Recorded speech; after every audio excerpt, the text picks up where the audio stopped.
Yesterday I got the short-term fuel trims turned on. I actually have narrow bands now. Right now it is 36 Fahrenheit coolant temperature, so that's probably what, 3 or 4 degrees Celsius.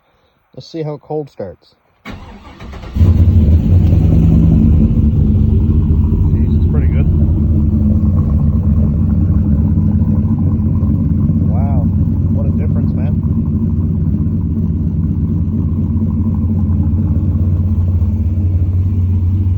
Fired off really well.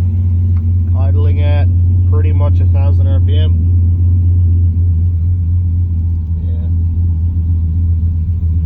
Yeah. 53, 54 pounds oil pressure.